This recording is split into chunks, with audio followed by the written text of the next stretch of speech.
Good evening and welcome to Flat Earth United Kingdom. This will be a Part B show because Martin, I'm going to name and shame you, I'm afraid, he pressed the red telephone when he was a channel manager and ended the Hangout early. So I fired up a new Hangout to all of you who are watching live now. Thank you for rejoining us. If you could like and share the show, that would be absolutely fantastic. Stick it up on Facebook and Twitter and Google Plus and all that good stuff. So we hopefully get a bit of our audience back. But I will do a quick introduction to hopefully all of the former guests who are here. Let's have a look who we've got. So we've got Bob Xanadude, otherwise known as Mr. from Globebusters. How you doing, Bob? Doing good, Nathan. We're back. Except this time I'm not you anymore.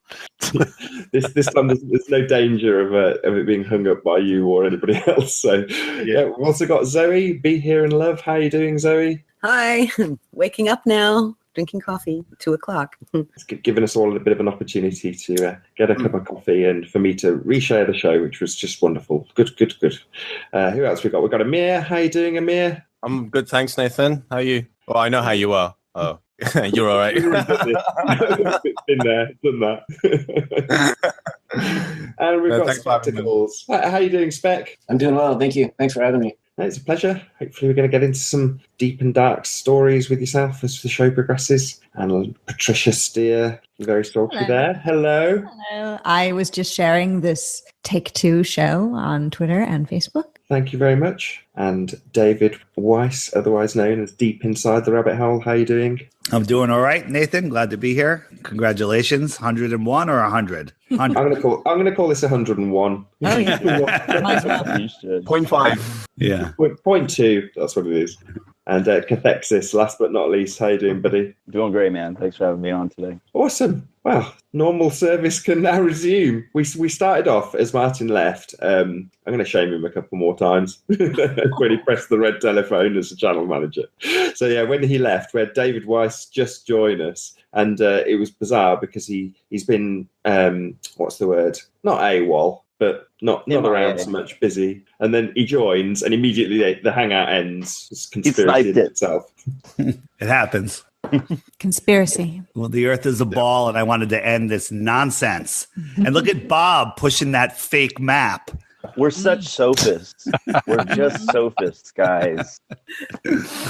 Which map is that actually, Bob? Because it's not an AE projection. It's not the Gleasons. What is it? Isn't it? Well, AE? it's an AE. It is. It's a modified AE that has what we did is we took an AE map and then we overlaid the oh God, what is it called? The ley lines. What is that map called? Crud. I can't remember what the name of the map is, but it's basically that has the energetic ley lines over the top. Becker-Hagen's grid. That's what it is. It's got the Becker-Hagen's grid over the top of it. It was actually the ley lines that convinced me more and more and more that this is a possibility and to look forward.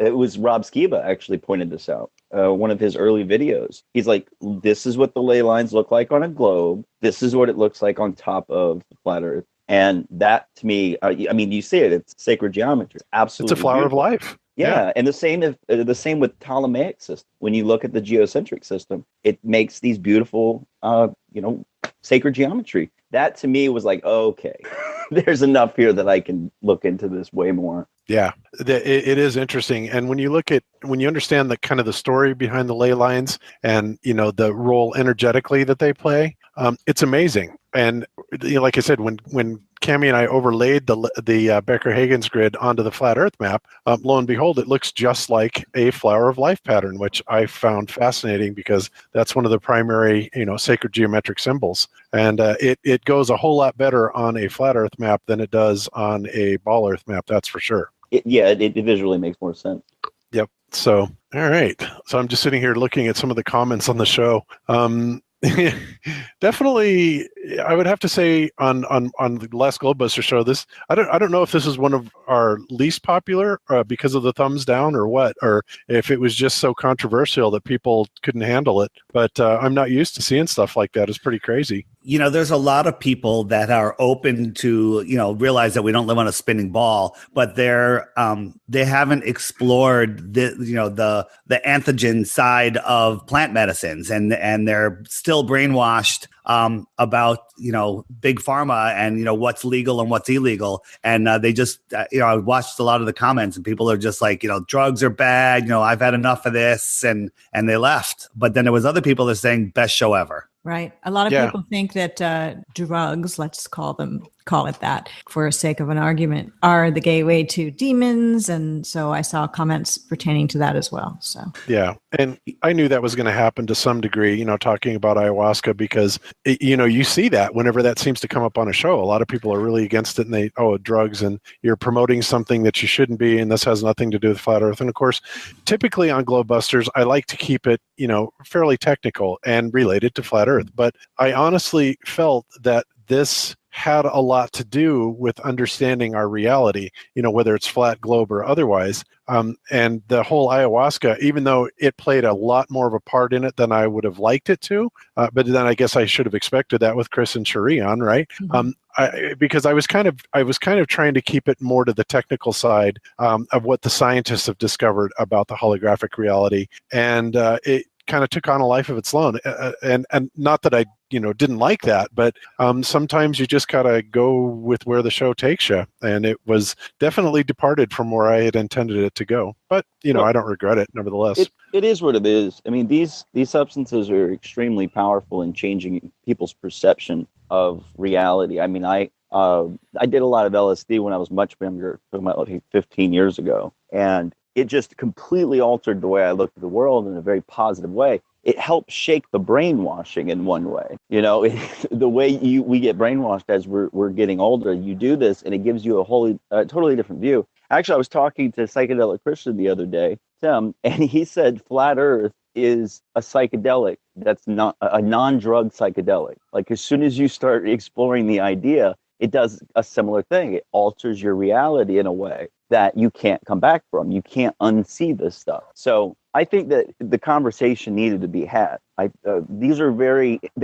Every civilization has had access to these magical plants, so to speak. And you can see it in all of the culture's history that the shamans are really the driving force going forward for most civilizations. The witch doctors, the shamans, it was them who were exploring those realms and coming back and kind of pushing the civilization along. So there's a positive argument to be made about DMT. Very positive. I mean, Tim, Psychedelic Christian, former guest, he was on the Jesuit show. He has got an exceptionally good point there, because you can't get much more reality changing. I mean, it's about as big a change in my life as I can ever detail. I've gone from flying through space to being at rest. You can't get a bigger difference than that. Look at all of us right now collected together. We probably would never have ever spoken if it were not for this. Oh, without a doubt. Say people tend to be afraid of what they don't understand.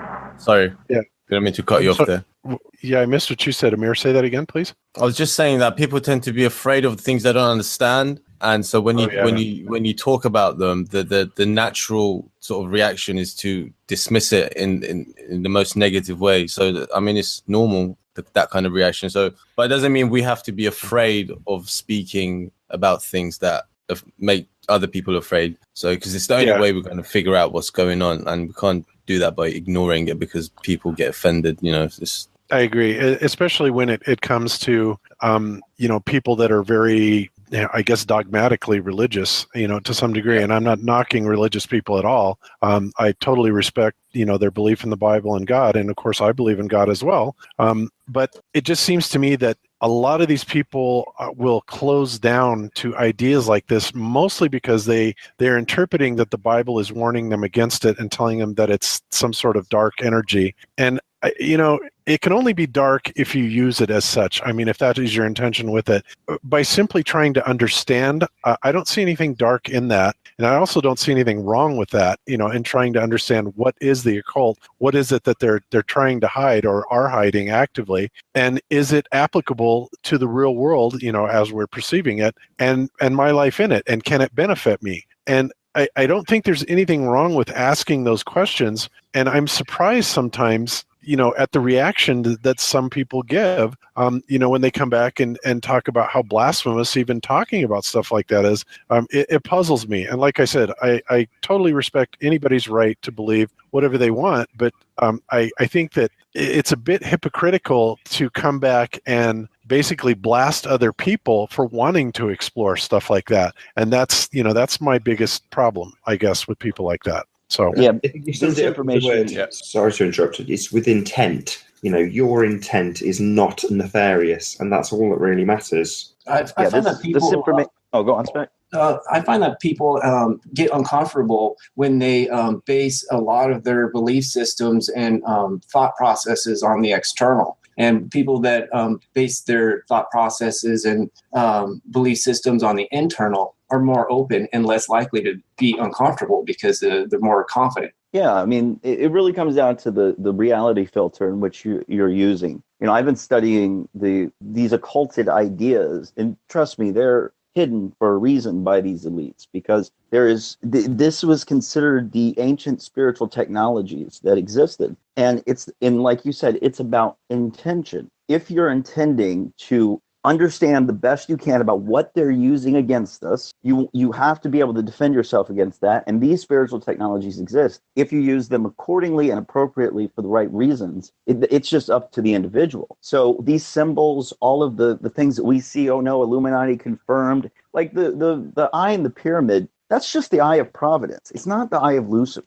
People have misrepresented it, and they've tainted these powerful symbols over the years, and they've occulted it even more and more. What they've done is they've applied spookism to it, where everybody's afraid. Most folks think occult means evil. Occult just means hidden. And I'll tell you what, if you are looking into flat Earth, you're studying the occult. It's just that simple. It is an occulted idea. So I think there's absolutely nothing wrong with looking into this stuff. And I think any fear that people project on it is essentially that. It's projection. They're having that problem within themselves. They're afraid of it, and they lash out. I mean, I saw a lot of the comments coming up in chat today, and it's to be expected, Bob. I mean, it is what it is. I've got no disrespect for any worldview, but nobody should be afraid of information.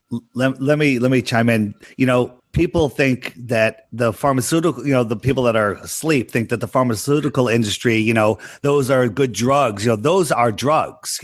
Plants are medicine. And if you look at all the pharmaceuticals, they're all basically made from trying to copy complex, plant systems, but they only get a tiny piece of it right, or not even right. It's purely, petroleum based usually, and it doesn't cure anything.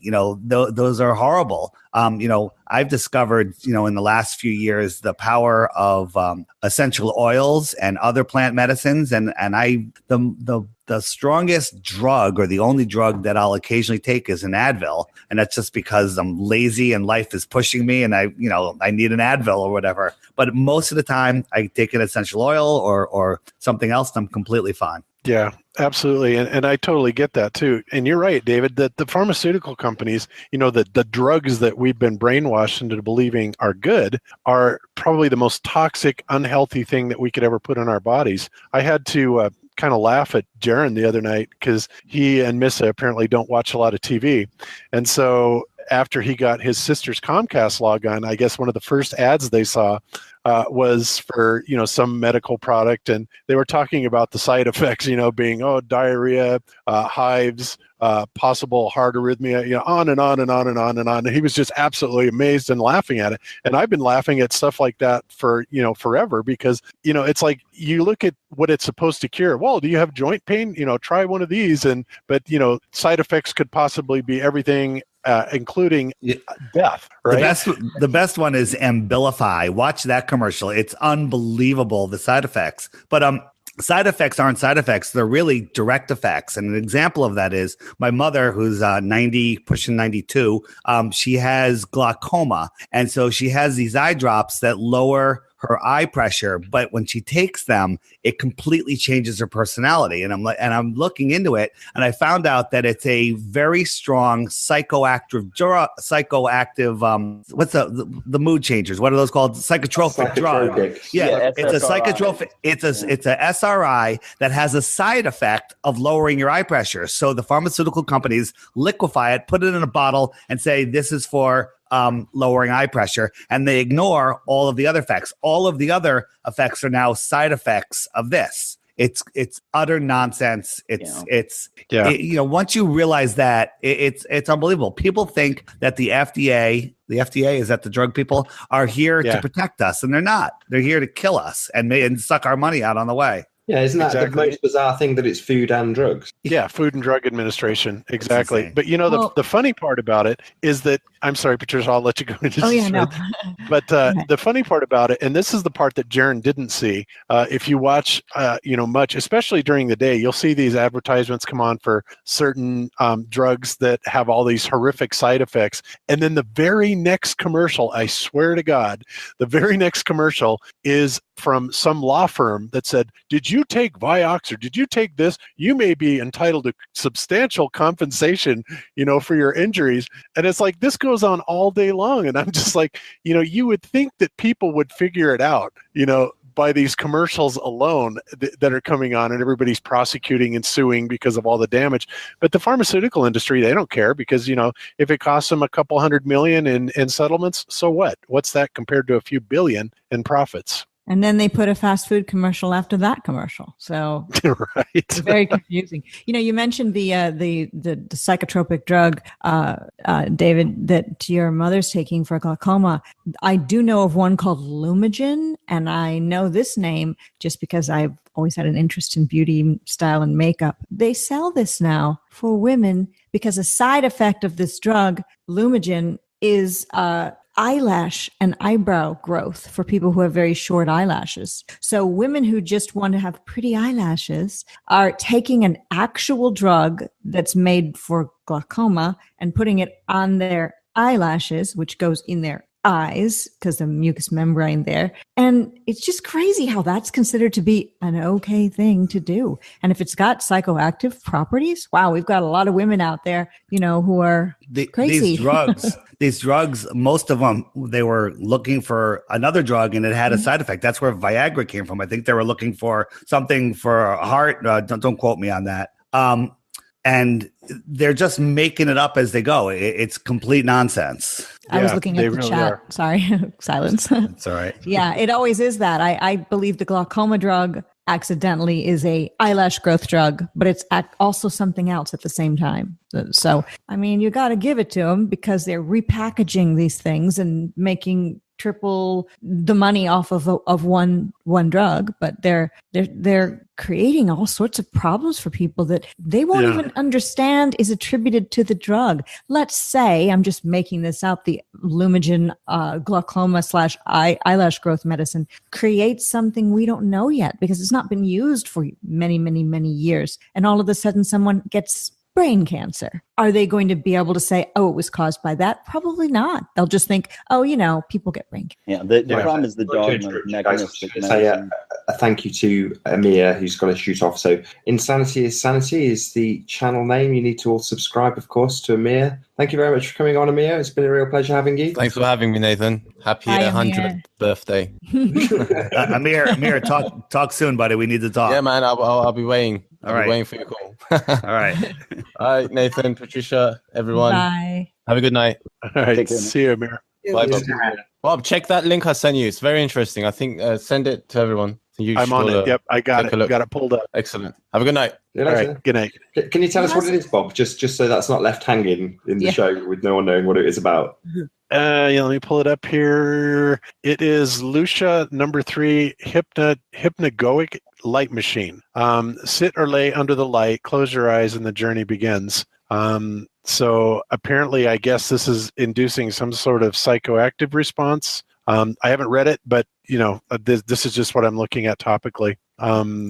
Interesting. Very cool. So joined by ODD TV. How you doing, ODD? Hey, what's up, man? Got your message earlier, Nathan. Stopping by to say what's up. Yeah, good to have you here. Thanks for coming on. You know, everyone still calls you ODD TV, but your YouTube channel is ODD Reality, or is ODD TV back? I just kept the logo, so now I just still say that. And you know, you guys are vets, so you know the deal. My name's ODD TV. Hey, shout out ODD, man. It's good talking to you, brother. Hey, what's up, Cathexis? Hey, neighbor. Hey, So you're on a big or a well-subscribed to YouTube channel recently. Can you tell us how you got on? Say what? You're on a AMTV. channel that's AMTV? Oh, dude, Richie from Boston set that up. If you guys are familiar with him, he touches on NASA sometimes, but he's my friend. He stopped by, met up with me, and I met him in person. He obviously came from Boston. So anyway, met him, and then he went back home. So now he hit me up on my cell. When I woke up, I was like, AMTV, Christopher Green is looking for a flat earther to fill this morning's segment. And I was like, oh, yeah, I tell him, yeah. You know, so he gave him my phone number, and then Christopher Green called me a half hour before the show started, and then I was just like waiting, and then got on. But it was pretty short notice. You were prepared for pretty short notice. Yeah, I'm always prepared. You got to be now. Yeah. How was his response after the show? Did he speak candidly to you about it concerning the topic? He says that a lot of his subs are telling him to check it out, and he's interested. He has an open mind about it. And just the fact that he took that segment, he took that segment out of a longer video that didn't even have Flat Earth in the title. So he obviously cares because he took it and had somebody add pictures to it if he didn't do it himself. But I'm thinking he's wanting to say something and get out there, and he's testing the waters now to see how his overall audience will react.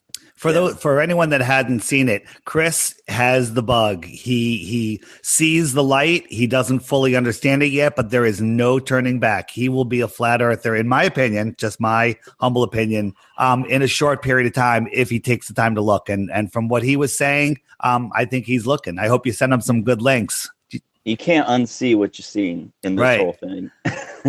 I would have sent him a Flat Earth 21 questions. I hope you send it. It's a good video. You should check it out. We should send love the way of people like Max Egan. I mean, I would categorize those people as flat earthers anyway, because they're around the campfire. You know, they might be the antagonists, but it doesn't matter. You know, especially people like Max, who comes under a massive amount of ridicule just for being here. But yeah, you know, they're helping us, and they're ultimately looking at the subject. We can only applaud them from that. A lot of us have come to the subject as skeptics and gone, no way. Because we've designed, you know, it's been programmed into us to ridicule it. So, you know, for anybody to even come close to looking at PK Truth would be another one.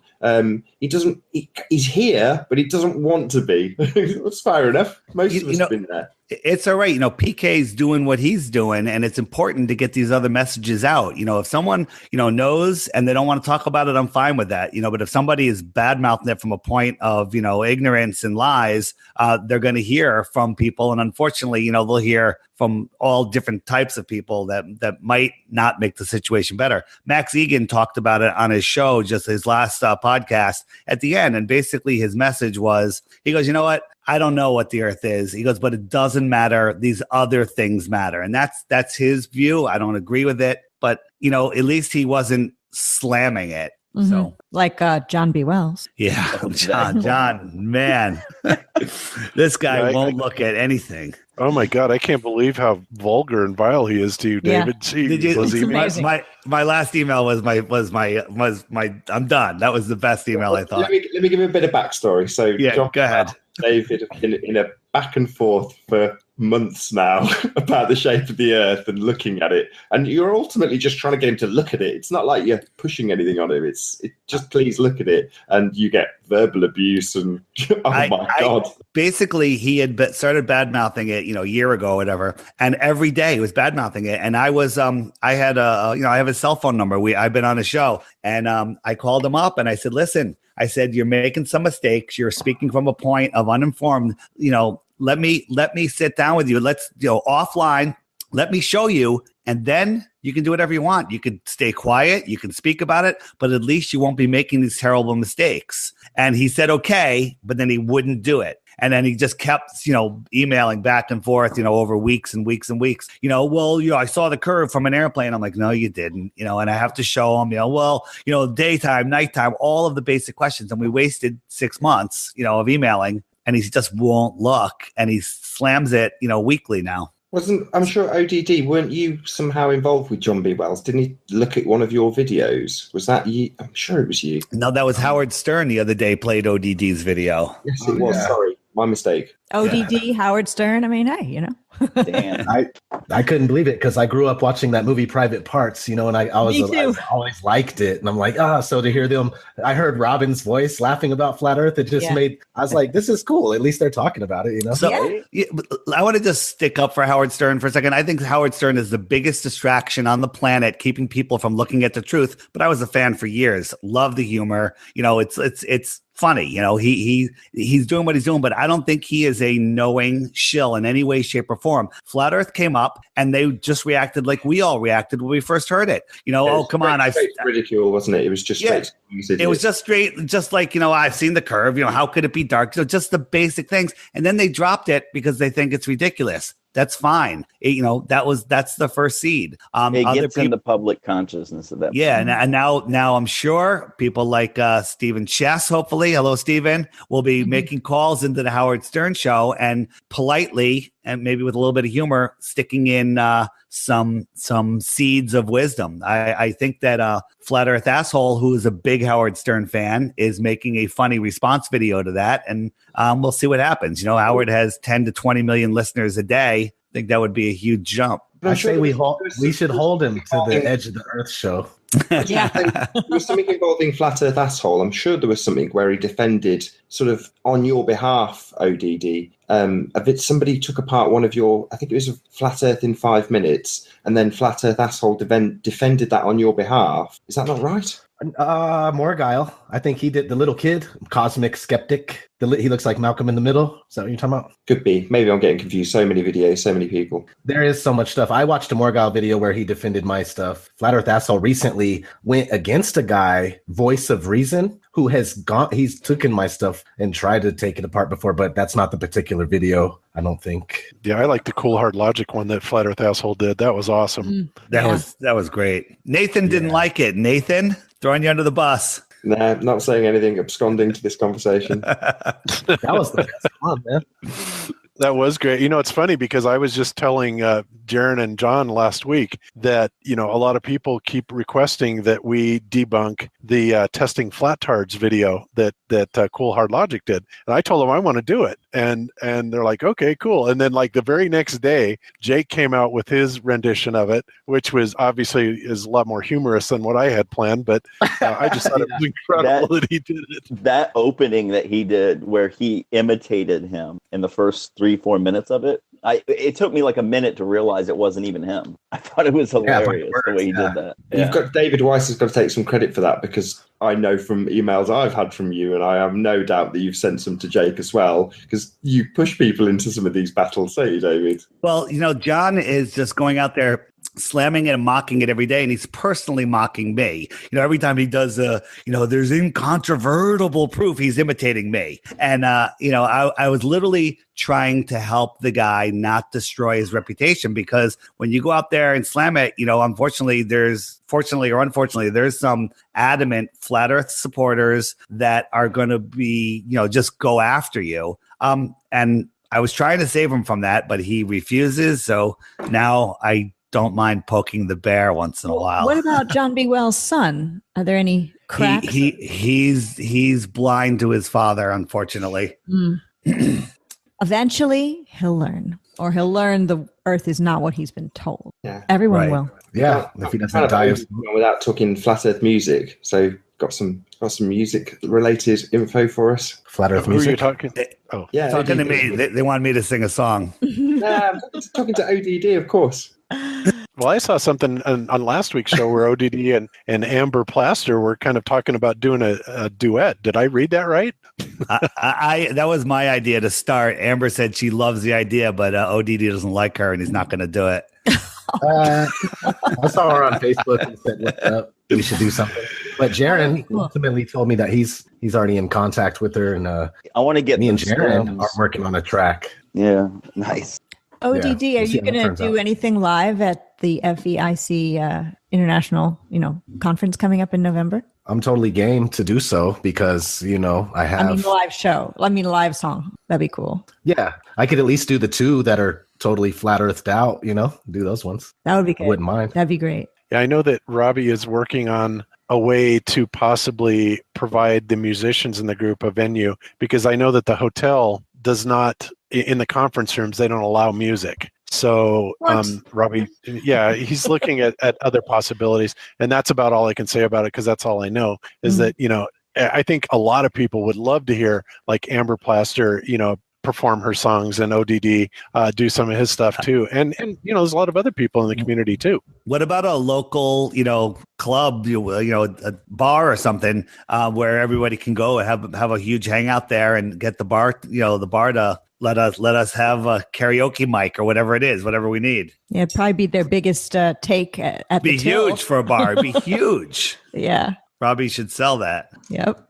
We've certainly got that on Discord at the moment. I know it's a lot more private, and in fact, it's not at all private unless somebody's actually broadcasting it, as happened the other day. But Zoe's on there singing, and because of the way that Discord's set up, there's very little latency, so you can actually have people interacting musically in time, which might sound like a revelation to people in the audience, like, so what? But given that even this now, we've got a certain amount of delay, there's no way you can really do music. But on Discord, I don't know, Zoe, maybe you can attest to this. Yeah, I better say something today. I'm just so quiet. Yeah, it's great. It's, same time and no glitches, and it's great, and great ambiance in there, great people. And tell us more. Who's been? I know you've been singing in there, but just tell us a bit about it. Yikke and Tone and Isa, and anybody who comes in there, like Fiona, she'll sing along, and Gav will sing along, and it's not only strictly musicians. It's just like a really nice gathering place where you can talk on one channel, or you can talk and sing and play music on another, and it's the most popular bit. ODD, Amber Plaster. I hope there's many, many more, because it's a much more effective way of communicating information to people. It just, even if you don't listen, some of the information sinks in whether you like it or not. And I like that. Mm-hmm. Yeah. It's using programming in some way, but to our benefit. Yeah, mixing music with truth. It's important that we all have our outlets and still our art forms that have to do with the stuff that we think about on a daily basis, Yeah, I totally agree. What I think would be cool is kind of seeing the fusion. I've always liked, fusion types of music. Like, I kind of grew up a metalhead, but I really also liked, some classical music and even some opera. And like one of my favorite groups currently is called Nightwish, where they mix this is a fusion of kind of heavy metal with opera singing. And it's like, wow, it's fabulous. So I kind of envision, Amber doing this sweet melodic piece, and then ODD cutting in with this rap piece that kind of goes along with it. I think that would be just so cool to see something like that. I think so too. I know what you're talking about too. Nightwish, they make epic, like 20-minute or even half-hour music videos to go with their albums. It's pretty crazy. Yeah, Nightwish is definitely one of my favorite all-time bands, without a doubt, especially when they had Tara Turunen as their lead singer, who is absolutely opera quality. But to see that fused with kind of a heavy metal background is just epic, is the only way I can describe it. Absolutely love stuff like that. Yeah. Isa's just joined us. How you doing, Isa? Getting his mic set up again, I think. Hey, Robbie's in the chat. I think, Nathan, you saw it. He said that they're working on letting us play a little bit of music, not a full-out concert, a song here and there. They might do it. So more info to come, he said. That is good. So Amber Plaster, ODD, that's 2. That's only a little bit of music. We just need to get B.O.B. down there, and anybody else who's... Zern music. Zern said he would sit outside. Oh, that would be cool. Zern's really awesome too. He made a good Flat Earth Hero. Yeah. ODD, didn't you just do something with was it D. Lee's? Yeah, I did. He's a good guitar player, and he's just one of my subs that reached out and said, if you ever need a solo or something, I got you covered. So I sent it to him on Skype. I got it right back in like 10 minutes. I'm like, whoa. And it was absolutely amazing. It's going to be the first song that I've ever had with a live guitar that I didn't make synthetically with my program. So I'm really excited. That is cool. Yeah, that is awesome. I guess Darren is quite the guitar player. So Oh yeah. that's good to hear. That's his icon on YouTube, I believe, his guitar or one of his guitars. Yeah, his guitar is definitely his icon. So, but yeah, I mean, we've got a lot of musicians in the Flat Earth community. And I think it was kind of funny that day, Patricia, you were trying to name all the musicians. Impossible. You were kind of drawing a blank there. Yeah. Well, I mean, I named like 15, but then when the show was over, I thought, oh no, and this person and that person and this other person. And, then you feel like you left people out. And so on my next show, I named some more people. But then when that show was over, I still left some people out. So yeah, you can't cover everyone. And then are you going to include B.O.B.? He's not in our community right now, but he is sort of in our community, right? I think Mark has a pretty good index of all of the Flat Earth songs. Isn't he keeping it? Yeah, Patricia? He has a Flat Earth playlist, definitely. If we got all of those songs and put them together and then brought them to a nightclub where everyone's going to hang out and had them play that as their soundtrack for the evening, anybody that goes into that bar is just going to have their mind blown. Or the drink tab will go right up. People will be like, I need a drink after hearing that. My world's not what I thought. Yeah. That'd be cool. Yeah, is the Flat Earth community big on drinking, would you say? I mean, hanging out, eating food, having some juices. We're smokers. We're smokers. They're more stoners. Yep. There's everyone. That's the truth. There's people who drink. I know John LeBon is not a flat earther, but he sits around our campfire, as Nathan Oakley puts it, and he did a entire show. Let's just say tipsy today. It was pretty fun. He looked kind of ripped on that. I had the sound down because I was kind of watching it before we started the show, and it's like he was all pie-eyed and stuff. I was like, whoa, what is going on with him? I was just saying tipsy, but I could actually stand his accent today. I was like, oh my God. I can handle you for more than a minute. Yeah. As much as we say about people like Eric Debay on the previous bit of this show, we were saying about him going on beyond the imaginary curve and how that humanized him. But the same applies to everybody here, including not here, but everybody in this around this campfire. JLB's just a guy. The fact that he gets drunk and does a show, that's how people are. Sometimes people do things like that. ODD, man, you are a legend, dude. What a treat to get on here with you, bro. Really, man. Your video, The True World, that's some of the most explosive material we've got on deck, bro. Thank you so much. Oh man, I really appreciate the support, man, and the kind words. So nice to meet you, man. Yeah, dude, nice to finally meet you too, bro. I know I've been out here talking shit about everybody, but dude, you're a legend, man, and I just, enough respect to you, brother. Hey, I appreciate it, and I'm not trying to be that. I'm not trying to be idolized, but I do appreciate my work being recognized. All I'm trying to do is get people on board with the truth, Yo, dude, I look at it. We got pressure points in this game, man, and you're one of the biggest pressure points, bro. I point people to you. If anyone needs to check it, and you put it really well in your other interview. You keep to that scientific level that is it's I think digestible for this atheist clique, and it's down to earth enough for the hip hop community knows something's up with this subject, I think, and I think when you have a sound approach and your mathematics and all that kind of terminology is on point. It's it's a real treat, man. I love pushing your stuff. When somebody is talking to a ball earther that is just got the initial questions about flat earth and they're truly interested, okay, show me something. What's your go-to video? Because mine is 21 questions, ODD flat earth 21 questions. Because that one, if anyone sits through that 44 minutes or whatever it is, they're done. If you listen to all of that, there's no turning back. Or Flat Earth in 5 minutes. That's a shorter one, right? But if you True World, man, True World, Flat Earth. That's the boss. That's the boss film. I guess there's a few of them. That's the one, dude. Thanks. Yeah, without a doubt, ODD makes the best 101 videos ever. Right. I mean, for anybody that's coming into it. For real, though. And I don't mean that to be demeaning either. I mean, it is very difficult to get the basic concept. Yeah, that's what you are. I think you guys are amazing doing the advanced stuff, and I don't want too many people to jump in and just land on all sorts of advanced stuff where they'll turn right around because they don't get what's going on. So I've repackaged pretty much the same information in a wide variety of ways for people to take whatever one they want. And I try to do some without cussing. You know how I am. So I try to do some without cussing. But all in all, that's what I'm here for, the 101s, man, to try to help people get to where they could go over to Globebusters and listen to you guys at Flat Earth and Other Hot Potatoes and Mark Sargent's Mailbag and understand what they're getting into there, you know? Yeah, we all play a role. As much as you might not want to hear it, I'm really glad Issa has come on and given you the kind of love that he has, because as a host, you kind of do want to do it as well. You want to say, wow, this is cool. Got ODD on. This is, really exciting, which it is. But you are, to me and to Issa and to a lot of people in the Flat Earth community, you are a celebrity. And you might not like hearing that, but tough. That's how it is. Yep. You got to accept that legend status, kid. Man, you're a legend out here. Man. Appreciate it.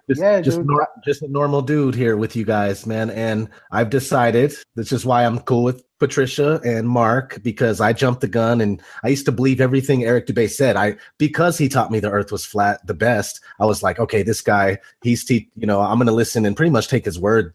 Whoever he says is a shill, I'm going to believe that. But then I finally made it to my own egoless place where this flat earth has brought me. And I decided I'm not going to follow anybody but my own self. And I'm going to have every single one of you flat earthers backs out there from now on. And even Eric Dubay and everybody, I got all of your backs. If you're a flat earther, if you're a truth seeker, but it's hard to just generalize that because there's many truth seekers that absolutely hate the flat earth. So I do say that I'm passionate about flat earth, and we need to get it together to where we're all on the same page and quit trying to fight. But again, if somebody's a truth seeker and they hate the flat earth, you got to just take a breath, because I was that person. I was a truth seeker and I hated it. For 6 months, I hated it. And I was slamming people, banning people. And then somebody, I forget who, made me look. And that was the end. You got grief off Adam Dwyer, who's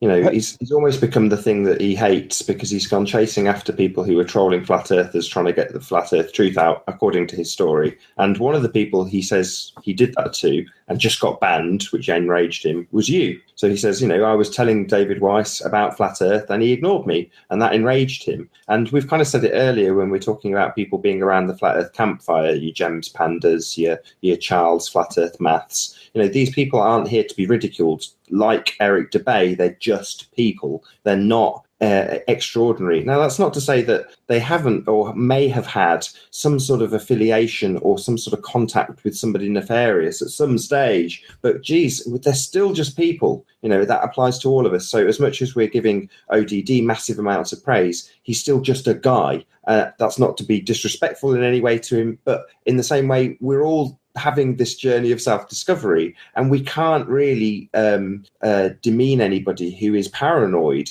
about the people around them when you figure out the world's not exactly as you thought it was. I mean, geez, here we've gone from spinning through space to being on a flat plane. It's a massive, massive change. So you got to give people a break.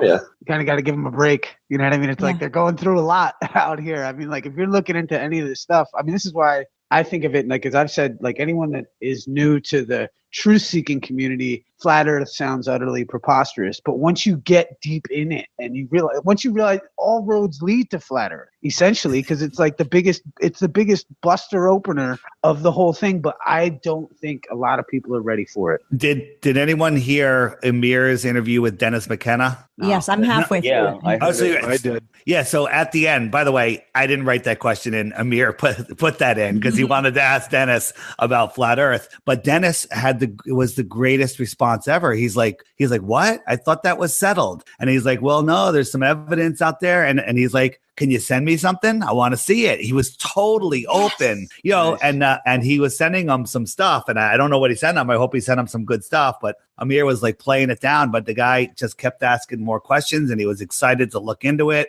And he he wasn't set in his ways. It was good, probably from all the DMT he's done. The McKennas, they know how to take in new ideas. That's for sure. Yeah, he's like, he just said, I thought that was settled, and he's like, what can you show me that's going to change my mind? And it was like, wow, I wish other people could be like that. You love when you hear that. Hey, for any ball earthers out there, or I don't want to call you a ball earther because that sounds negative to me. To a normal person, I guess it sounds normal. A lot of people say, I have this idea. There's this one thing, sunsets, whatever it is, that is in my mind is impossible on a flat earth. So what they say is the earth is a ball because of this one thing, and you guys are idiots. But instead, the way to ask the question is, hey, I got this thing that I think is impossible on a flat earth. Can you enlighten me? And then listen, right? Because there, all of those things that I thought were impossible to explain away, the explanation explained away my previous belief. And that's what we have to do. Like if I come across something that I think is it, I'll ask somebody else, I don't see a way around this. Can you show me? And half the time or all the time, people show me a way around it. Yeah. Am I allowed to ask you about a controversial subject, David, or is this a light-hearted show? Put it in the chat first. Let me ask a question. Cathexis and Issa, how the hell do you guys do what you do with those guys late night? I flipped on the friggin' channel and I'm listening to this utter nonsense. And how do you guys do that? Listen, man, what you got to do is you got to contain them. You got to get them in one little spot and beat them down with your arguments, and so they don't go around trolling other people. That's pretty much it. Yeah, that's something a lot of people don't consider what 3chan was doing. Yeah, I mean, Cathexis, tell them what it is. Tell them what it is. Yeah, it was a containment unit from the beginning. We saw like Negator and Jim Panda and Zysis and Requiem for a Dream. All these guys were getting to the Flat Earth videos immediately and posting like these long copy and paste nonsense, trying to convince people that it's stupid to even look into it. I was so pissed off about it. We created FreeTran and invited them there. So the first 3 months, they were there arguing with me like 24/7, and they weren't posting on the videos anymore. That's why then when they figured out what I did, then they figured out what they did and what I did to them, and then they all left. But yeah, they got me all blocked. They know not to talk to me anymore. You pushed them. You said, for them to show you a proof that the Earth isn't flat, and they came up with, with that stupid diagram of the flat Earth and the ball Earth, and that if you go up higher, you can see farther, and that proves that the Earth is a ball. It actually proves the opposite. And I said, okay. I said, here's a video that actually explains how perspective works. It's not speculation. It's exact science. And their response was, I'm not going to watch one of your stupid videos. Yeah, but that's to say that they're there to get their mind changed, man. That's like I've looked at this. I've always looked at this. For me, I came into any of this almost through the subject of law. So it's like the idea that like our goals out there is to, it's like, I know, let's say if I get on with Atheist Rex, I'm not going to convince him. But if the people that are listening can take it in and realize that like, hey, like this is how you deal with these people. I mean, literally Cathexis has every answer in the book. Like they all hum and huff when Cathexis shows up. Because for every one of their arguments, I mean, if not like me, I'll just make a song about them. Like, I'll write a song. Like, I mean, we've got really good ones. Like, actually, I got to thank Tim Osmond for helping me with Moon and Stars. Because, like, it's by making fun of those guys that we came up with those songs. It was, I have said that many times in the past, that the trolls inspire the best content sometimes. They're the best flat earthers. Because what they've done is they've created an adversarial role, which gives it a drama, which people with no watch moral and listen ground to. whatsoever. And what happens is the information can be presented to the audience in kind of this back and forth debate way, and their arguments fall flat on their face. Like they seriously expose themselves, and they're transparent through their behavior. So everybody gets to see what it is. Hey, Nathan, will you do me a favor? Will you boot Bob? He's not carrying his weight, and I just want him off the show. Beat it, Bob. He's done his bit. Okay. Started again. It seems like he's not doing his bit where it's really he's been the biggest contribution to the last bit. I know, 6 hours and I'm slacking. Sorry, guys. What can I say? Right, dude? Yo, what, did you do the DMT or what today? I mean, shit. I wish. We came up with a song over at the Discord spot. We were singing ayahuasca, you ayahuasca, me ayahuasca. You know, it was fun. Wouldn't you like to be a Waska too? Yeah. That was so fun, dude. Maybe David, if you can, you said something in the chat that I liked and I highlighted on the last screen, which was about it finding you. Can you explain what you mean? I'll tell that story, but Bob wants to go to dinner, so that's why I was saying kick him off. So if that's the case, Bob, I'll just say goodbye now. So that's my terrible hosting. Whoops, I've gone all fuzzy. Yeah. Very wrong. All right. Thank you very much for being on, Bob. It's a real pleasure having you. Thank you so much. Bye, Always Bob. good talking to you, Bob. Later, buddy. Great show today. Peace, brother. Bye, Bob. Okay. Bye, Thanks, Bob. everybody, for having me on. And I'll be listening in the background. So I'll be in the chat. Has Cammie cooked you a delicious meal? I've seen some pictures of her dinners. I don't know what she cooked, but it really smells good. So Ooh. I'm dying. Okay, cool. Enjoy. All right. See you later. Bye. Bye-bye. Before we went to this secondary hangout, David, that's what happened. We were discussing right when you came on ayahuasca and how you say that it chooses you. So I found out about ayahuasca a bunch of years ago, and I just looked at it, and it crossed my path a few times. I was like, that's really interesting, but I really didn't know a lot about it. And then all of a sudden, I started seeing videos and articles and hearing more and more about it. And I said, that really sounds interesting. I forget what it was that happened, but I needed some clarity in my life, and then ayahuasca video popped up that was really hit home for me. And after I watched it, times before I said, I want to do it, but I don't know where to get it. And that's kind of where it went. But I watched this video and I was like, I am ready. And I surrendered to the universe, or, whatever that may be. And I was just like, come find me. And that was like 10 o'clock one night. The next day, I was doing my podcast, Deep Inside the Rabbit Hole podcast that I used to do. And I mentioned it to Tim. And I said, Tim, have you looked into this ayahuasca? And he looks at me and he's like, my girlfriend's mother is married to an ayahuascarian, I just found out. And they're coming to Pennsylvania next week to do ceremonies. And it just fell in my lap. And I went. It was, I can get into each experience. I've done it 4 times since then, but the same thing happened recently with DMT.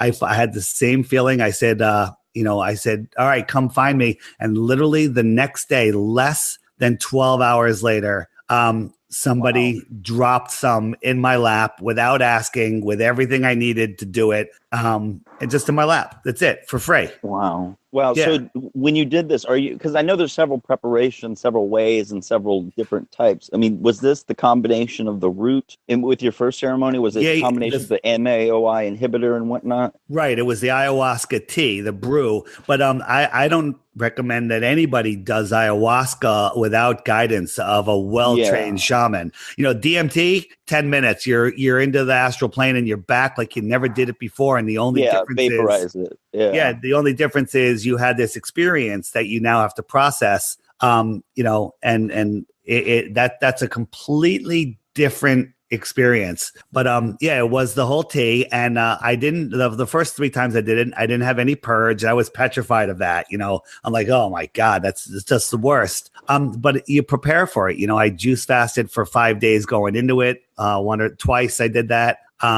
And the experience is different every time. And I can tell you, it's like, a lot of people, I think, Cathexis, you're in this batch where you're not saying the earth is flat 100%, but the only thing that you are saying is that it's not a spinning ball. Am I correct in saying that? Pretty sure it's not a heliocentric universe. Okay. And I lean towards it being flat. Yeah. So with the ayahuasca, whatever you expect is going to happen, that's the only thing that's not going to happen. And then you have no idea what's going to happen. How long did it last when you did the brew? So we started at sunset. We have a little ceremony. We do some meditation. So that's like 7 o'clock p.m. Then we drink the first thing around 8 o'clock or a little before 8 o'clock, probably 7:30. And then you have about an hour later, you have some more, and you go to probably 2-3 o'clock in the morning before you come out of the medicine. Oh, wow. Yeah, and it is a journey where anything could happen, and you're not immobilized, are you, during that time? No, you can like get up and go to the bathroom if you need to. I only had to go into the bathroom the last time where I vomited, purged. But that was such an experience that I wouldn't have traded it in for anything. Wow. But you're sitting still, you're meditating. The first half, you're definitely sitting up is best in meditation, and then you can lay down on your side or on the back for the rest. And it's a whole ceremony with where they're singing, the ayahuascarians are singing a song to the mother, and they kind of go into the astral plane with you and guide you through. And they tell you if you're having a hard time, like if something is going on and, that you can't deal with, just listen for their song, and their song will guide you through. And I had to do that a couple times, and it was I wouldn't trade it in for anything. I mean, good. I was just going to ask, was there a potential during the process of where you felt possibly uncomfortable that it could have easily fallen into a dark place? So what happened to me the fourth time I did it, if that had happened the first time, I never would have done it again. Okay. It was literally like the Blair Witch Project. And but the ayahuascarians saw what was happening. I was in the fetal position for probably 4 hours, and they were moving the spirits around, so I was more comfortable. But after experiencing it, it's exactly what I needed, and I couldn't have asked for a better experience. But it was slightly terrifying. But the one thing is, when you go into it, you need to know that fear is an illusion. And even if it's terrifying, you got to let it go and go with it, because that's why you have to be with a trained shaman, and trust him that there's nothing to be afraid of. And because he was there, like if I was alone doing that, forget it. I'd be in a mental ward right now. Well, it's the same with really most hallucinogens. I mean, I did a lot of LSD and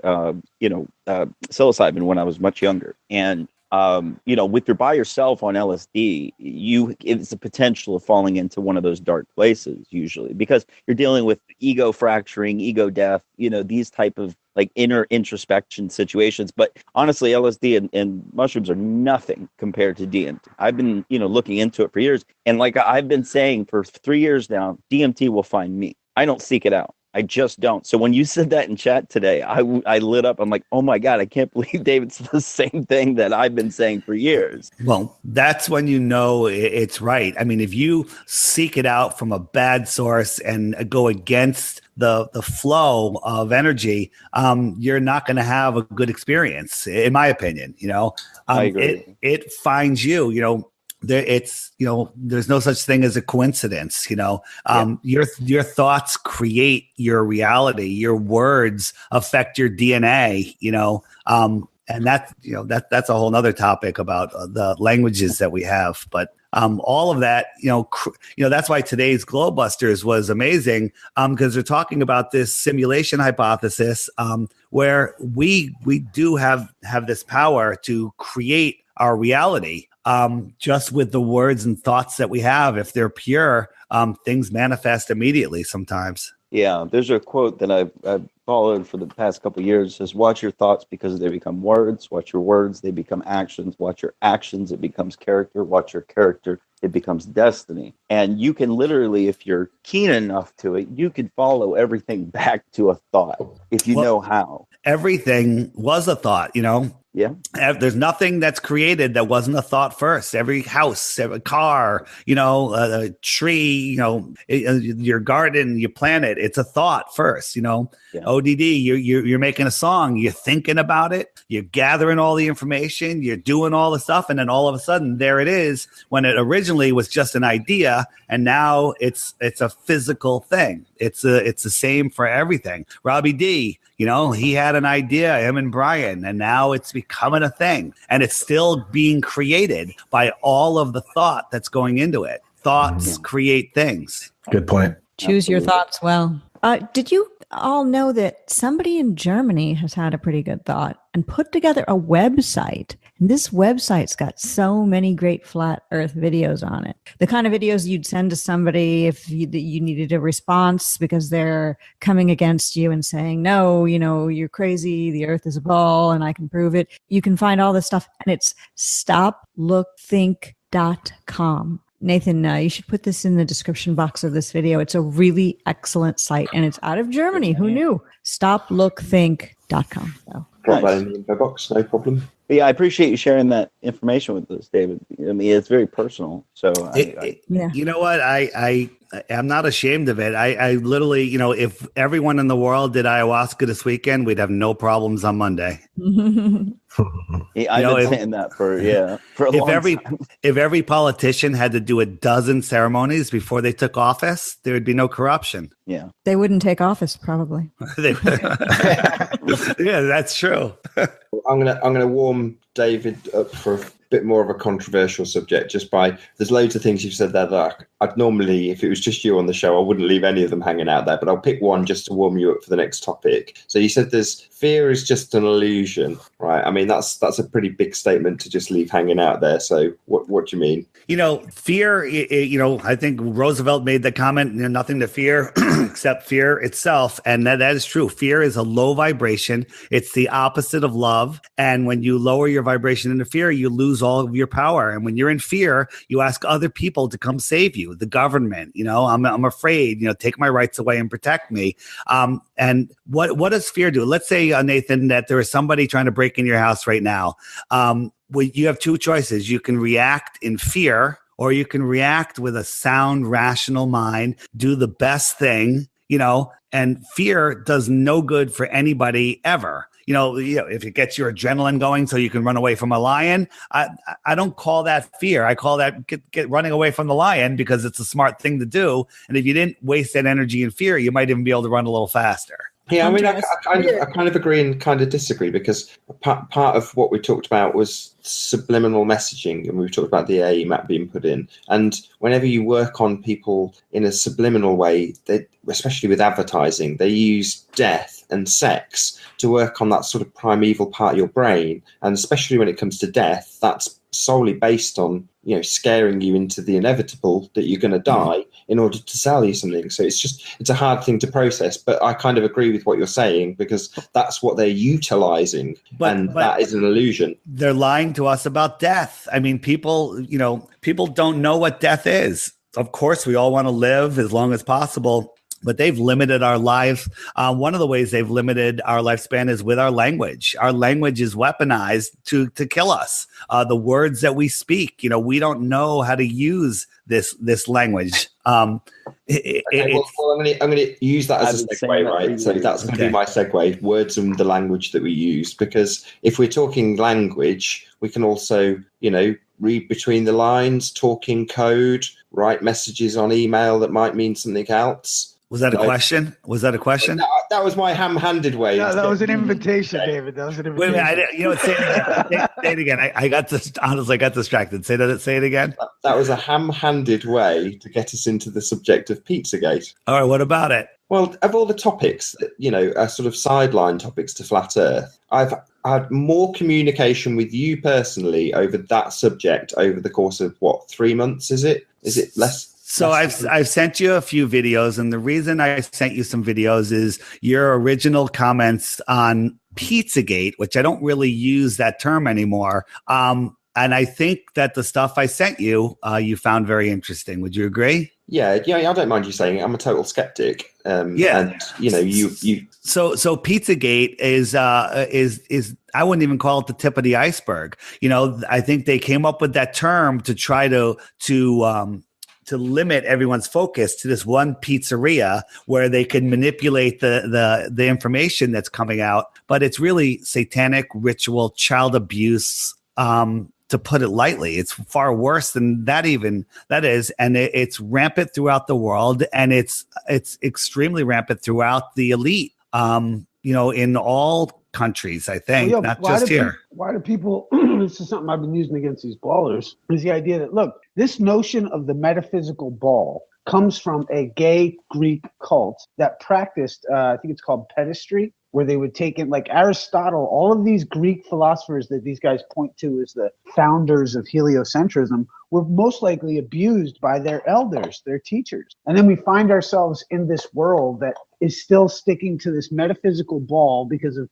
Hermes Trismegistus. And, and it's like we're leaving out their religion. Their religion entailed this whole thing and spinning balls and taking it in kids to teach. Like, this is a sick cult that we're looking at. And it's like, I'm disturbed at every angle of it. I mean, when I look at the legal side of it, it just blows my mind. It's why I don't shut up about it, But it's disgusting. It's a broad way to put it, but I mean, it is definitely heliocentrism. Heliocentrism is definitely based off of Hermeticism, where Hermes Trismegistus was put into the center of the system. Copernicus called the sun the visible god. Now, all these men, they were from the cult of Pythagoras. That's essentially the roots of Hermeticism and a lot of these other mystery schools. And there's all these different variations. But all of these guys that modern science calls, the giants, Newton and Kepler and all these, they were all within those same secret society. And, the heliocentric model was just their way of creating mathematically prescribed sun worship. And it was just one facet of their religion.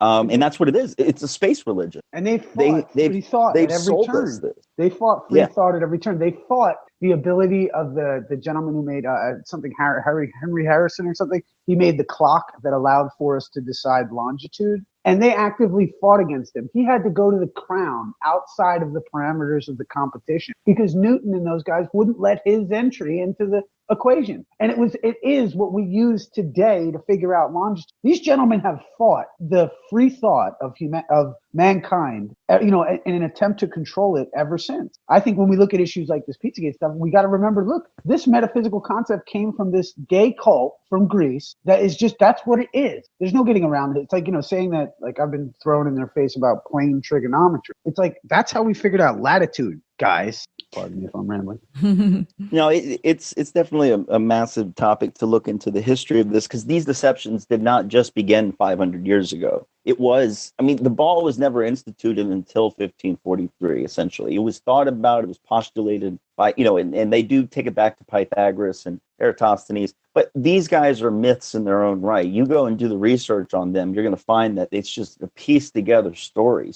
But there is this consistency among this secret society that has been pushing this idea for a very long time. And they've been fighting anything that has gone against it. It's just a way to explain our existence here, which is, it does go back way further. I think the globe, honestly, is the new totem. It's the new religion. It's the space religion. I know that sounds hyperbolic, but I think it's a graven image. It's a way to. That's why we have global warming and all of this, because it's actually a good friend of mine, Infinite Plane Society. He calls it the eschatology of this globe religion. This end times disaster of global warming. That's awesome. The way that they're portraying it for their religion. So I can see it that way. Would you talk about the important that one link you sent me about the way that they know cosmology go hand in glove? Oh, absolutely. So, if you talk about that's the thing. If you control a population's cosmology, you will control their axioms. You will then control their behavior. So it's quite clear through history that whatever the cosmology was dictated the type of philosophy that the culture had. So when it's heliocentric, you've taken the earth out of the importance and you've pushed the idea of God to the edges of infinity, as Nietzsche said. And then you have a bunch of Jesuits giving you the Big Bang cosmology, which is the materialist answer for the existence. It's a creation story where matter is their God, essentially. So they've done it to neutralize spirituality. It's a perfect philosophy for a slave population. And David, you're right. They've weaponized our language against us. I'm so glad you said that. I've been saying that for a while now. And keeping us living in fear. We were talking about doing different drugs, and Hunter S. Thompson said fear is just another plant medicine. Yes, I'm just saying when people call it drugs, but fear is just another word for ignorance. So they're keeping us in fear. And that's a good quote from Hunter S. Thompson, who, was known to do plant medicines, let's say. And so people will discount things he said and did. But what World D puts it, false evidence appearing as real. Real. It's like and honestly, like I look at it in light of, let's say, because I'm of the opinion that we could discharge the national debt if we understood what money was like tomorrow. And like and that only comes through your own value of yourself. You have to say, like, as I've said before, like if in this legal system, you have to believe that you're a son of Adam, a daughter of Eve, if you will, and you have been given dominion over the earth. And if you act appropriately, you can execute. Like, I love telling the story about how the Queen Elizabeth, I think, made the queen the most powerful piece on the chessboard. She looked at the game and she saw them playing, and she said, "Do you mean to tell me that the queen is the least powerful piece on the board?" That's all she had to say. And they changed it. Now the queen is the most powerful fucking piece board but what she understood was the fact that she just had to say, "Excuse me, do you mean to tell me that the queen is the weakest?" Like, if we understood the value, and do you mean to tell me I'm not a child of Adam? And this is something where if we understood their paradigm, these words that have been weaponized against us become tools in our belt. The same way with the symbols. We take control of them. Forgive me, but it's like we're saying, "Excuse me, you mean to say I'm an unimportant nothing? I come from a big bang?" We're doing the same thing. Right, exactly. And we're doing it everywhere. I do it. Like, I used to go into Starbucks and be like, "Hey, could I have a free cup of coffee because you're bombing Palestinians?" Hi. Like I just for the fun of it, Let's see where their heads are at. They say grande or vente. You're right. That's me. I don't know. I made the joke about the globe not having a point, as a joke. But I find it interesting that they decided it to be a globe because it doesn't have an end. It's like they want us to be lost in questioning. There's a circle, at least it has a plane. It has a definite end. But the globe only doesn't have an end to it. It's like the infinity sign. So we're always constantly stuck in this circular argument. That's why also if you look into the Romans and the Greeks, they always this is something interesting, always had the place for dialogue. You know what I mean? Like, you always had the Senate, as they called it. It's where the wise men would get together. And like, when you're dealing with like a group of, that's why I think flat earth is actually a Masonic secret that we've been like, is getting rolled out somehow.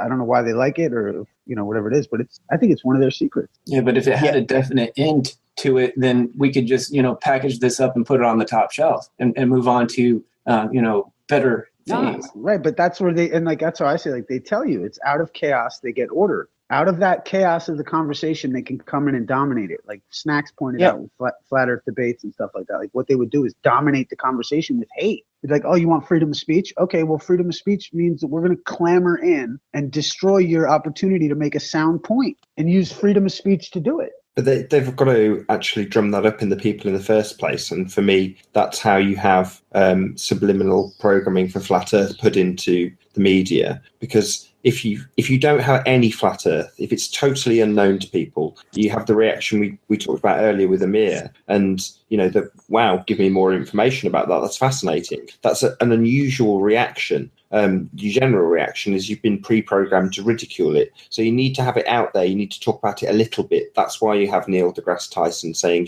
well, we used to think it was flat, or from our perspective, we see it all as flat. But, the cave dwellers actually think that way. I think they're dealing with a reality that in 20 years, the kids today are going to look at moon footage and go, "Bullshit," right away. We're already doing that. Exactly, because we've already grown up with video game shit. So people are looking at the graphics, and they're like, "This is bullshit." And I think what's happening is they're waiting for the baby boomer generation that psyche is built on the moon landing. You got to remember, these guys flip the fuck out about this situation because their whole psyche is built on it. And when all the medications that they've taken, like, Bob was pointing out with frickin' all the side effects, that generation is going to pass away, and it'll be like flat earth, like that line from 1984. When he goes, do you think it's beyond our mathematicians to have a dual system of astronomy? Yep.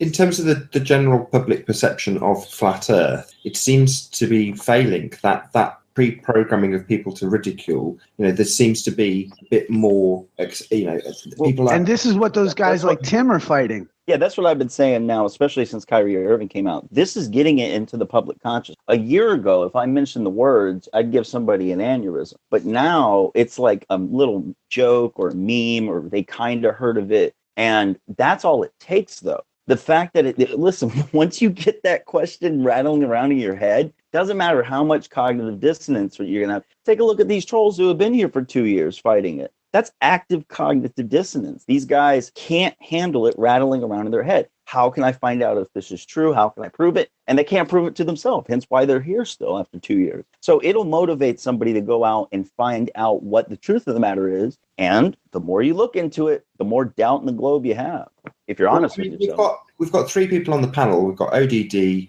DITRH, and Flat Earth and Other Hot Potatoes, who all have very popular channels, or not very popular, but popular in the YouTube definition.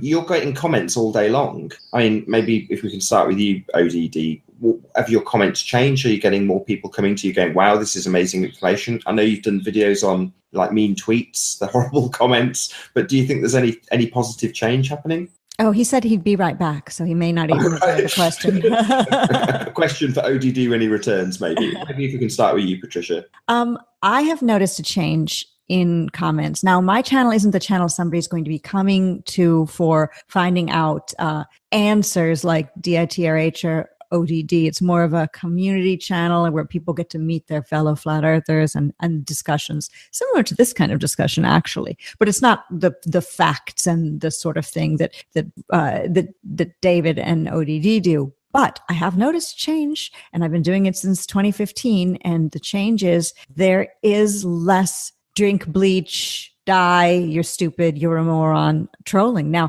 have these people got sick of trolling me and just moved somewhere else? No, because I go on other people's channels and I don't see them there. People who don't delete those sorts of comments, people who leave all their comments up, they just sort of have either faded away or, even better yet, looked into it. I get messages on my Facebook a lot, people saying, you know, I've sent you a friend request because I defriended you a year ago because I thought you were crazy. And now I've looked into it and I'm a flat earther now, and thank you. And not that I showed them. I probably sent them a video from ODD or David Weiss or something, but yet I opened their mind and they immediately shut down, and now they've changed. I think the tone has changed. People are not as reactive to it anymore, and it is partially because, you know, Joe Rogan mentioning it all the time, just like even Robin Quivers the other day on the Howard Stern show laughing about it. I got some people to look into it. Right, what about you, David? Hold on, I'm mute. Oh, I'm not on mute. How about that? Same thing. I'm getting lots of messages, you know, out of the blue. Hey, you know, I used to think you were crazy, but you turned me on to it. I finally looked into it. I get hundreds of those, and that's increased from only a couple. So it's happening a lot. Also, when I bring it up to people, they're more open to it. They're like, yeah, I heard, you know, didn't a football player say it? I'm like, a basketball player. They're like, oh yeah. You know, I know. And when they ask me, I just like, have you looked into it? And they're like, really? You know, and that's it. The seed's planted. So people are doing it. You know, people are doing, you know, putting flat earth stuff all over the place, and people are seeing it and it's working. I think it's increasing, you know, it's like the fake global warming. It's increasing and it's just going to take off. It's like a SpaceX rocket, except this one's not going to be crashing or coming back down backwards. Well, this is genuine. That's the difference. This is genuine, and it's all encompassing. I mean, if you're a 9/11 truther, you know, then like, okay, you know, and because I look at it like you can't just open up flat earth first. You got to get it comes from body knowledge, and then it comes from you try to realize the political knowledge, the trick, the education system. You learn about what's her name, Catherine Eiserbeit of the federal in the U.S. Catherine Eiserbeit was there was a leak for, I don't know if people know, but like they were trying to outright dumb down the population. And so like, you know, and there was this leak, and then they found out it was the head of the Federal Bureau of the Education Department. So like, you know, people need, once they like flat earth, that door gets pushed in so quick if you've done all the research before it, I think. But if ODD's back and wants to answer the question. Less people are watching TV, the flicker rate and the stupid commercials. And I mean, you look around and you do see more and more fast food restaurants amounts and more drugs, real like pharmaceutical drugs on in magazines or TV or billboards. You do see more of that, but you do run across people that say, I don't watch TV anymore. It's growing. There is a growing consciousness. You cannot deny it. Yeah, I just started a new job, and on the third day, like the first day, they're like, yeah, introduce yourself or whatever. And I think I made the mistake of telling them I had a YouTube channel. So this guy pops in and he's like, oh yeah, I want to get on YouTube too. You got any advice? I'm like, yeah, I was kind of naive when I got in, so I could help you, avoid some of the troubles that I had. And then I said, what do you want to have on your content? And he's like some a light and sound guru or something like that. And then he brought up flat Earth, and he's like, I don't know, my buddy, I think he's gone crazy. But I mean, it's weird that he would even have that knowledge to pass over to me, my first week of work. It's not like we were buddies or anything. So it's definitely out there. Wow. That's so cool. I'm just going to repeat my question for ODD. Are you back, ODD? Nope. No, he's gone again. I'll wait till he comes back. I thought I saw him come back, but I don't think it was him sitting in the chair. I'm not sure. Yes, he is. Brilliant. So yeah, my question before Hi. Oh, it's not. Hello. Hi. Hi. Hello, who are you? How are you doing? Welcome. I'm Matt's girlfriend. He wanted me to sit here for a second.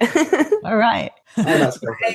So what do you think about Flat Earth and all the things that Matt does and his music and everything? Well, I'm really proud of him for his music. He works really hard on it, and he tells me a lot about the Flat Earth stuff. And I mean, I don't really know that much about it personally because I don't research it a lot, but everything that he tells me makes sense, and I listen to the things that he tells me, and he has pretty good knowledge about it. So what's your biggest objection? What's your biggest reason that the Earth wouldn't be flat? Or what makes you believe that it's possibly a spinning ball? I guess just because that's what I've been told my whole life. That's really it, I guess. Fair enough. See, that is the problem. They teach you all the way through school. We are trusting people. We trust other people, and that's how they get away with this. Yeah, and it's like people that we've never even met or came in contact with or anything. It's just somebody random that you are supposed to trust through your childhood. They just tell you these things, and you're supposed to believe them, and it works sometimes.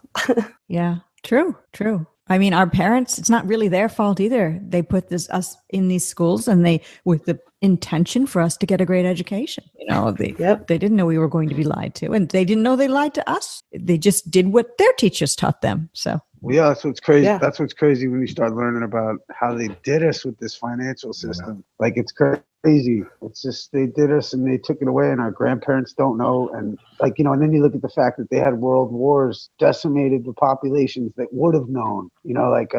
It's so sad to think that we as the people have given our credit. The interest on the national debt is owed to us. We think it's owed to China for some reason. We've moved ourselves so far from where we could be. Forgive me, it's something. Well, bye. Nice talking to you guys for a minute. Here's Matt.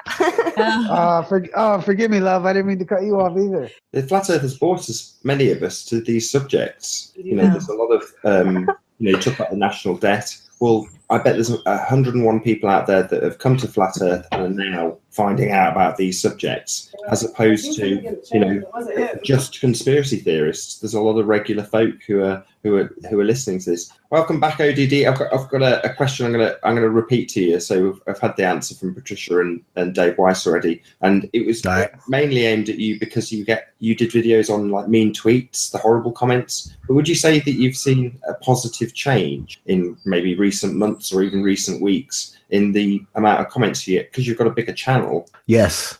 What happens though, still, no matter what, never fails, is that I get all the flat earthers essentially showing me love and giving me support right away on anything I release. And whether it goes viral or not, all that same love comes right away. After that, when the video dies down in the flat earth community, nothing but globers see it once a day, a couple Globers see it, and it's the triple hitter, the kill yourself, don't have kids, you're retarded. Oh, But boo, bro, that sucks.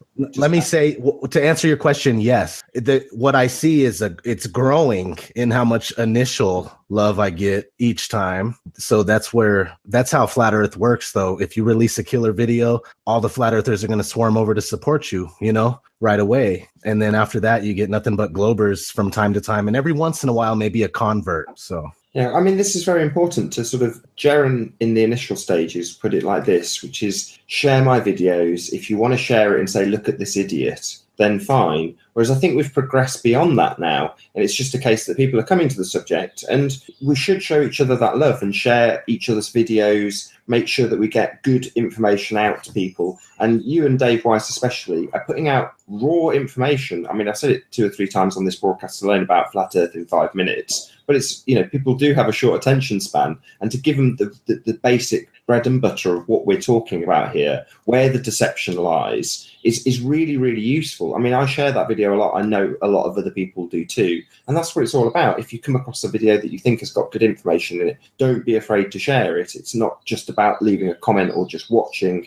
Get the information out there and share the love, as ODD puts it. Yep. Yeah, I just want to say thank you for having me on, guys. I'm going to take off for the evening. It was really great to talk to everybody. And ODD, seriously, get at me, man. I'd love to talk to you about some music and whatnot. I've got a couple of people who are working on a couple projects right now. So, David, it was great talking to you. Patricia, Nathan, thank you very much. Issa, dude. It's good timing, actually. I'm going to round out the show there, Cathexis. So I will say my first thank yous to you, Cathexis. So thank you very much for being on Flat Earth United Kingdom. It's been a real pleasure. And you're welcome. Didn't mean to kill the show. No, not at all. I was absolutely intending to have it out there. So I'll also say a big thank you to David Weiss for being on. It's been a long time. Thought I'd make it for your 100th. That's what I was waiting for. Peace, Cathexis.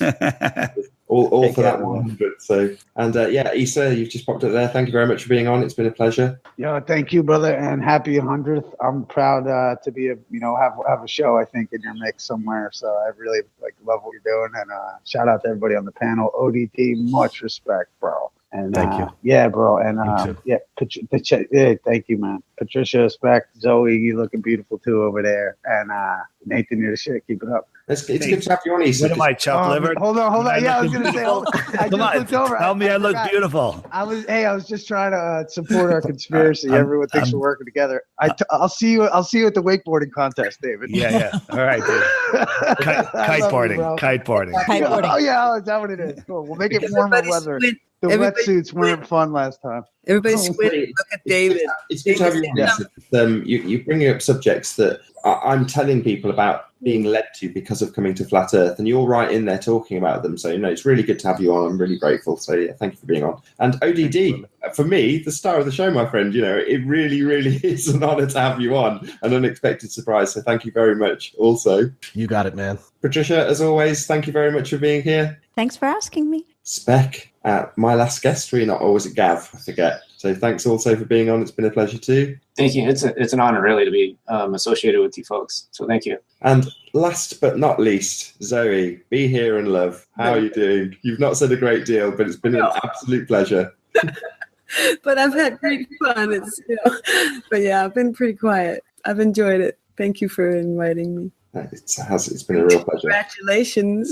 Thank you very much. And to all of you who have joined us for both shows in the live chat and watching the show live, thank you very much. Be sure to like, share, subscribe. I've been Nathan Oakley, and I will see you all in the next video.